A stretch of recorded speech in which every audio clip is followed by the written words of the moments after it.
There's a similarity between the making of crumpets and how an ultrasonic cleaner works, because there's a lot of crap on the internet about how ultrasonic cleaners are dangerous and you can't do this with them and you can't do this and you shouldn't do this and you shouldn't do that. One of the myths is one of those myths is they're unsafe for aluminium. Rubbish. Providing you've got the right cleaning fluid, they'll clean just about anything.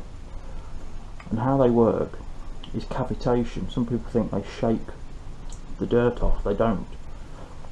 What actually happens is, on a microscopic level, loads of little bubbles are being formed, and it's the explosion of those bubbles, it's called cavitation, that basically knocks the dust off. It's very very small explosions. You could stick your hand in there and not hurt it.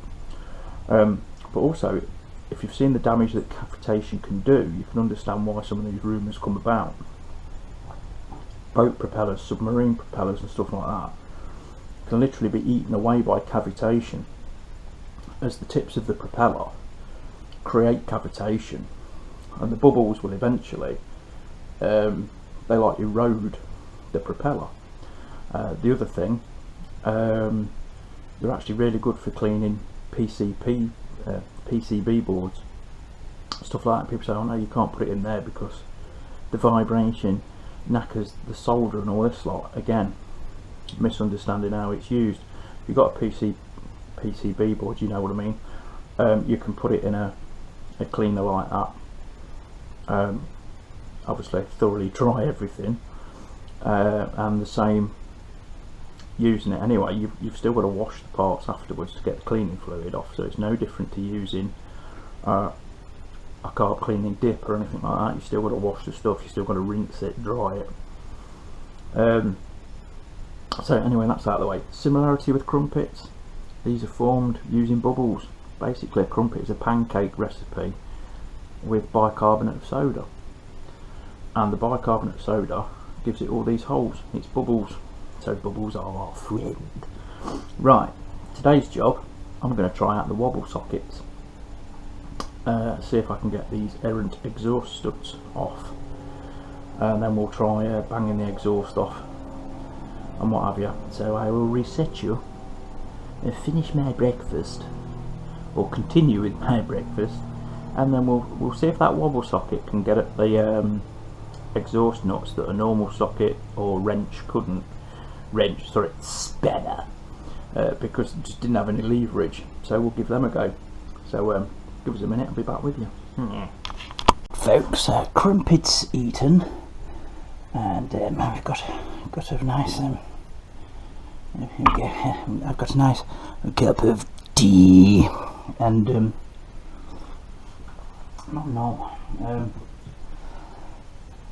I hope you can see it. Let's get the pointer at 5,000 out. Right, you can see this. Oh. This exhaust stud was the one we couldn't get a socket on, and its sister one there. I might move the camera around the other side. No, probably not. Couldn't get a normal socket on because you can't get a ratchet on behind it. It's also too long for a traditional knuckle or anything like that. So let's try a wobble socket. So yes, Mr. Eddie, we're getting our wobbly bits out. So let's go for a wobble socket. No, righty tighty, lefty loosey.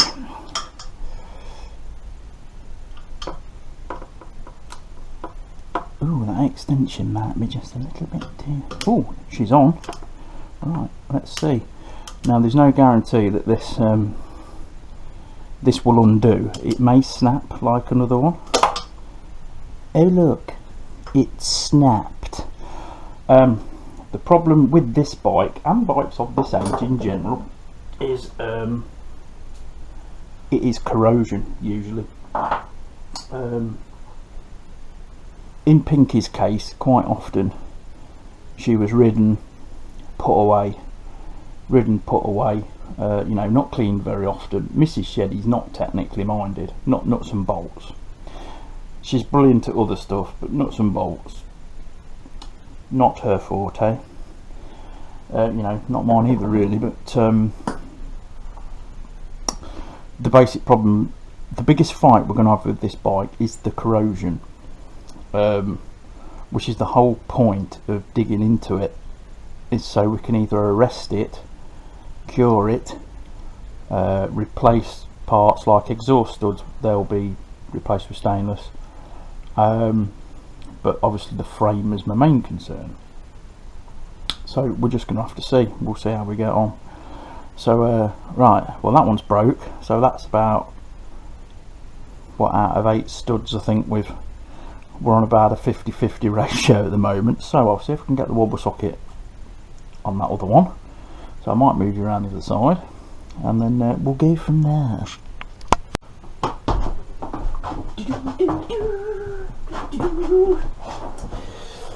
So that's you repositioned, but it means now that I'm sort of going in blind around here. But here, oh, there we go. Right, what we're betting, folks, let's take a bet. Will it undo or will it snap? Place your bets, there is no prize.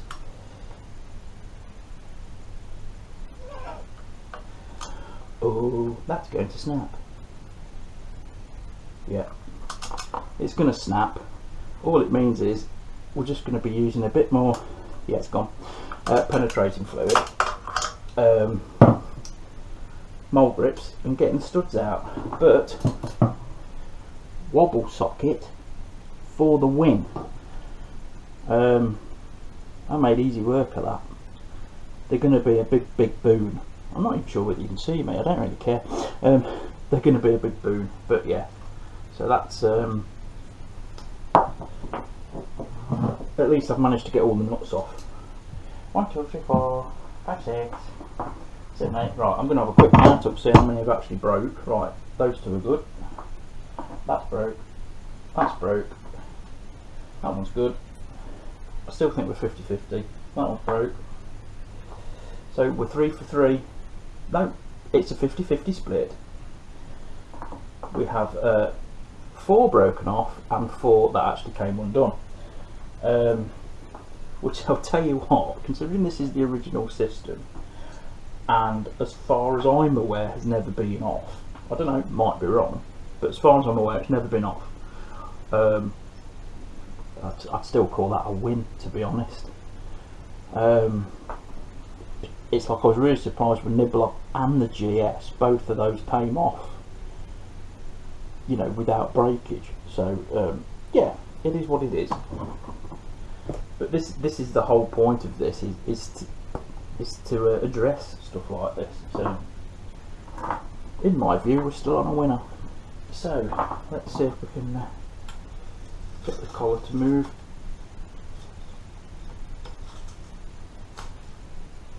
It's sometimes a bit funny.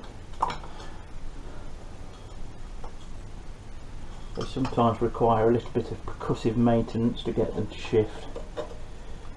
Because obviously we've got a steel exhaust going into an aluminium head, so inside the head it creates a little bit of corrosion, which just makes everything even more exciting. It's just what you've got to deal with. It is what it is. I mean, there's people that work on kit in far worse condition than this, and they bring it back to showroom because they've got the time, the funds, and you know, the skill and the patience. Some of these jobs will be farmed off because they're going to have to be, but we're going to try and do whatever we can.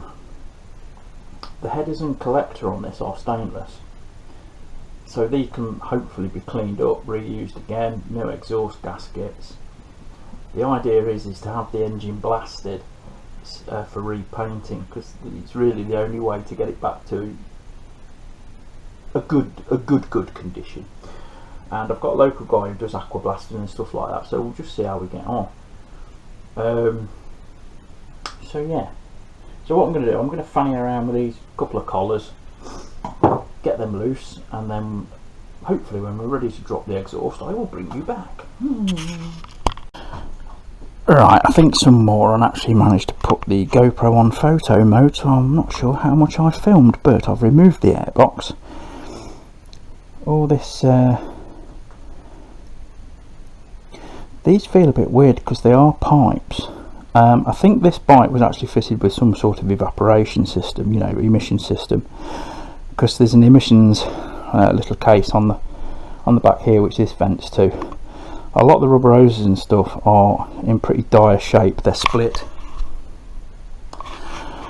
or it's just age, look, mould, stuff like that.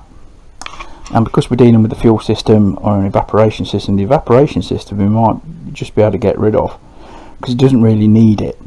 But obviously the fuel pipes and stuff like that, they are going to have to be addressed because I won't be happy putting them back. So that's where we are. The airbox is off. The exhaust is all, it's unmounted, but I've just put like releasing agent up around the collars and stuff like that. But the rest of it is now, I mean, these are practically downdraft carburetors. Look, they're practically horizontal. It's a fantastic little engine. It's a proper little buzz bomb. About, I don't know what the horsepower is. It's between 40 and 60. I don't know what the accurate figure is. Japanese 400s tend to be around 60 horsepower, but this is Jap market, and they tended to be around 40. So we'll see. So that's all for me for now, but the next part will follow immediately for you guys. So folks, it's been a couple of days since I filmed that last bit, and so now the next bit is carbs off. And we've just got to take these cables off, and then we can put the carbs on the bench and start to split them, stick them in the aqua jiggler. Oh yeah! So as you can see, the carbs are split. They are very dirty. Couple of little bodges were found on it, Jubilee clips holding the rubbers on, just one. But other than that, I mean, the bike actually carbureted really well, rode really well, but as you can see, the muck is quite proficient. So aqua jiggler has been turned on. That's just warming up. Basically they work a lot better when they're hot, which makes sense, and I'm just going to set it for 20 minutes, but that's going to take a while to heat up anyway. So next thing, what I'm going to do is probably strip them into two pairs, because two should fit in there, remembering the Archimedes principle. So we'll get the tops off, the diaphragms off, we'll get the jets out. Benny and the jets. Now, you've seen there are thousands and thousands of carburetor videos on YouTube. You don't need to see me strip these down. They are a generic Jap carb. I don't know what make they are actually, to be honest, because it's that okay I can't see. So basically all it involves to split the carbs really is, if you can, there'll be an upper and lower, or even two one side bars which link them all together, and then you've basically got link pipes with O-rings inside and all this lot. If you're very careful, you'll be fine. You don't need to reuse the O-rings, but if they are looking a bit dodgy or you tear them, replace them, because that's all fuel in there, and you do not want a little drippy drip of fuel on the bike unbeknown to you. Not only will it carburate badly, but you've got the potential risk of fire there as well. Fire, which in the winter months probably welcome. So we've got the top bar here with the choke. That's the choke mechanism, this lever, and it's just held on to each individual choke plunger. Can I workify it? Yeah, there you go. Look, you can see the individual choke plungers working. It's moving really freely actually. So basically, to take this off, all you got to do is you just crack these screws, and that just holds the common bar which pulls them all. Once you've cracked these screws, you can slide that bar out usually, although that one's on the end. So what we'll have to do is take the bar off, just loosen these and it'll just slide out. We'll do it, but I won't show that on camera because, like I say, there's hundreds and hundreds of videos. Just go and watch Musty One if you want to see carburetors stripped down, because he practically does one every video. It's not a Musty video unless he does. So I'll get cracked on with that. I'll split it into 2 pairs and we'll see how we go. We might have to split it into individual carbs. Doesn't make a difference. The only stipulation is keep the same jets and needles in each carb, because obviously they've worn to that carburetor. Otherwise, have fun, experiment. So we'll get started stripping. Oh, that's only at 12 now. That's going to take a while. I think this might take like up to an hour to warm up. I don't know, because it's the first time I've used aqua jiggler. Yeah, when they're split, I'll bring you back. So that's the first carb cracked open, as you can see inside. Pretty clean. Let's have a look inside of the float of foliage. Yeah, a little bit of crap, but you know, compared to the outside, very clean. Very impressed. But then again, the bike's, once it started, it was no apologies. Once it starts, it runs like a dream, and it, you know, revs up well and all this lot. So it's always had clean fuel in it. The petrol tank's clean. So operationally, there's nothing wrong with the carbs. They're just filthy, and they're going to corrode away. I mean, there's already corrosion started. They're going to corrode away if we don't do something. So this is why we're doing it. But operationally, the cobs, cheese and onion, they're fine. I'm still going to clean the jets, but I'm going to get all the bottoms off and just make sure they're all right.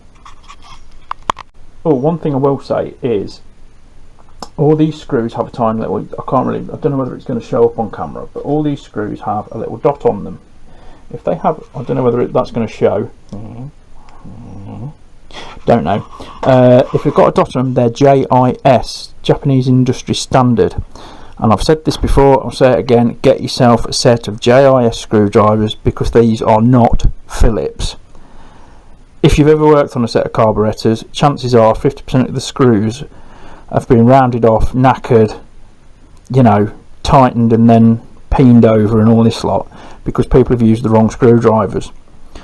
So if you use JIS, the chance of you knackering a screw is a lot less. Not to say it won't happen, but you know, screws are pennies each.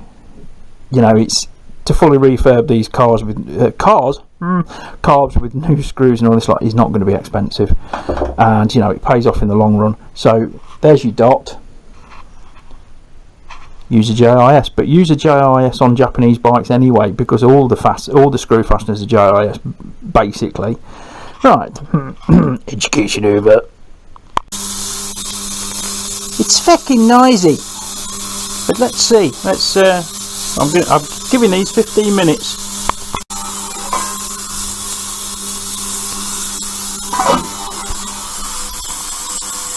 That's after 6 minutes. Fucking hell.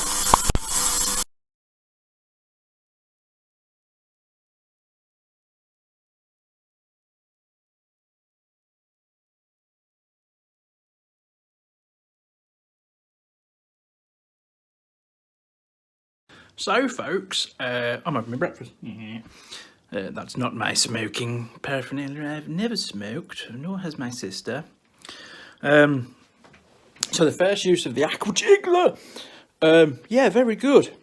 Can't really comment on the fluid I bought. I bought it off a bear, and we'll see. I know a lot of people use like just normal gunk and stuff like that, but you have to be careful warming this stuff up. This stuff I've got, they recommend between 50 and 80 degrees, and it's only just getting to 50 now. So I can't say if it's any good or not. Not the fluid. The aqua jiggler, brilliant. It's knocked a lot of the crap off. I'm not expecting miracles out of it, but for basic cleanings, it saves hours of scrubbing. So when I've got the carbs split, because I'm going to have to get an impact driver on those screws just to get them started, then we'll get the carb bodies in, and you know, we'll get the bath up to temperature first. We'll try it at 80, and then see. That fluid, I might try gunk or something like that. Some people use a mixture. They have like liquid carb cleaner, you know, all sorts. Don't put carb cleaner and brake cleaner together. They are totally different. One of them's not very good for rubber. I've got a funny feeling it's carb cleaner, actually. Might be wrong. Usually am. Anyway, this is done on my telephonic device, as you can probably tell, because it's terrible with the rest of my content. So, until I've split the carbs, that'll do. But yeah, overall, quite happy. Really happy with the inside of the carburetors as well. So yeah, but we'll crack on. I'll probably put all this in one video, or I might just end this one here and then do part 2 when I've split the carbs. I'll see.